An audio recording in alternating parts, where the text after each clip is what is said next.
Brett was outstanding. You know, he had 2 fights on the night as the tournament was set up. Fought David Hagstrom in the first fight. I still think a lot of people don't realise how good David Hagstrom is. I mean, the guy's ranked 6th in Europe, full-time professional, and I was calling him as one of the real danger men in that tournament. We expected it to be a tough fight. The first 2 rounds, I did feel like they went my way. Fantastic awareness. Oh, big slam there, and a wince from Hagstrom. I got caught with a horrendous body shot at the end of the first round, which nearly put me down.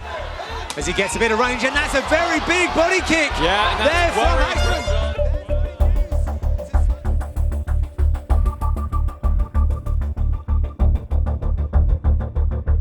You know, eventually cutting him open with a nice elbow. Signalling the end of that contest. Really nice sportsmanship between these 2 fighters. Knowing I won that fight against Hagstrom, going into the final then, it was a big thing for me, you know. Got in the back of the changing rooms, I was sick, I was crying, you know, my emotions were up and down that night.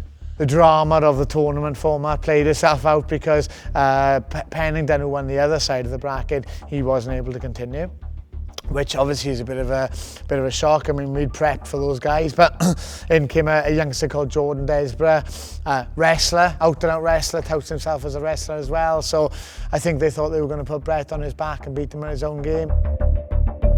Jordan came out and he was guns blazing, you know.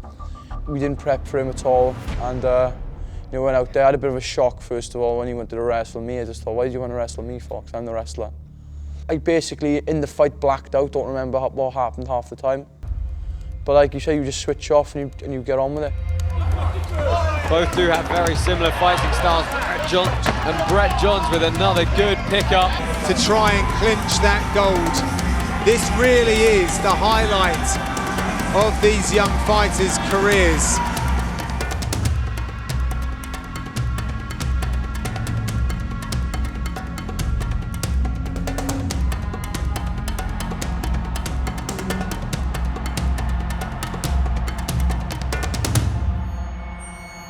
He basically did 8 5-minute rounds of pro MMA, and if that doesn't deserve a world title, then nothing does. The CWFC Bantamweight Champion of the World, Brett the Pikey Johns!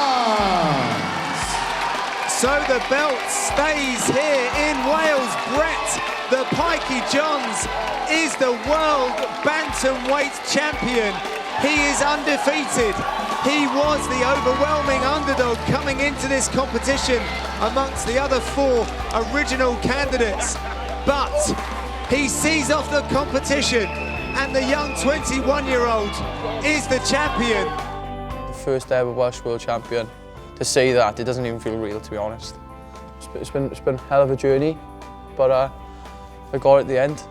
So next stop, probably Cage Warriors, a few more title defences, and then eventually UFC. He's the champ. He wants to be the best, and that means fighting anyone they put in front of him. You know, I want to fight the best in the world. And as a world champion, you've got to be prepared to fight anyone, and I'm prepared to fight anyone.